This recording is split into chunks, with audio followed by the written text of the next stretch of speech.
Hi my families. இன்றைக்கி என்ன விளாக்னா, நான் இருக்கிறது பல்லாவரம் தான். நான் பல்லாவரத்துலேருந்து ஒரு டைமே பல்லாவரம் சந்தைக்கு போனது கிடையாது. ஸோ இன்றைக்கி சும்மாவாவது சுற்றி பார்ப்போம்னு சொல்லிட்டு நானும் ஹஸ்பண்ட் பசங்களாம் பல்லாவரம் சந்தை சுற்றி பார்க்க கிளம்பிட்டோம். இந்த பொங்கலுக்கு நாங்கள் எங்கேயுமே போகல. மூணாருக்கு போகணுன்னு பிளான் பண்ணோம். பட் எங்களால் போக முடியாமல் போச்சு.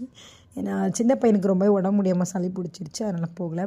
அது குட்டி குட்டி அதிலேருந்து குட்டி பூனை அது எல்லாமே பார்த்தோம். எல்லாமே ரேட் அதிகமாக சொன்னாங்க. பட் அதெல்லாம் நம்ம பட்ஜெட் தாண்டி நான் எதுவுமே வாங்கலை. சும்மா எல்லாமே வேடிக்கை பார்த்துருந்தோம். பார்த்துட்டு பசங்களுக்கு ஒரு 2 லஞ்ச் பேக் வாங்கிட்டு எனக்கு ஒரு ஹேண்ட்பேக் ஹஸ்பண்ட் வாங்கி தந்தாங்க. வாங்கிட்டு அப்படியே வரும்போது வந்து நைட்டு சாப்பாடு வாங்கி தாங்க சொல்லி கேட்டேன். ஸோ அதனால் வந்து ரைஸு, அப்புறம் ஒரு கொத்து பரோட்டா, அப்புறம் கொஞ்சம் இதெல்லாம் வாங்கிட்டு அப்படியே வீட்டுக்கு கிளம்பி வந்துட்டோம். வீட்டுக்கு வந்து அப்புறம் உட்காந்து சாப்பிட்டோம். கடையில் சாப்பிடல, வீட்டுக்கு வந்தால் சாப்பிட்டோம். இந்த வீடியோ பிடிச்சா மறக்காம லைக் பண்ணுங்கள், சப்ஸ்கிரைப் பண்ணுங்கள், பக்கத்தில் பெல் ஐக்கனை கிளிக் பண்ணி இதே மாதிரி இன்னொரு வீடியோஸில் இன்ட்ரெஸ்ட்டாக பார்க்கலாம். பாய் ஃபேமிலிஸ்.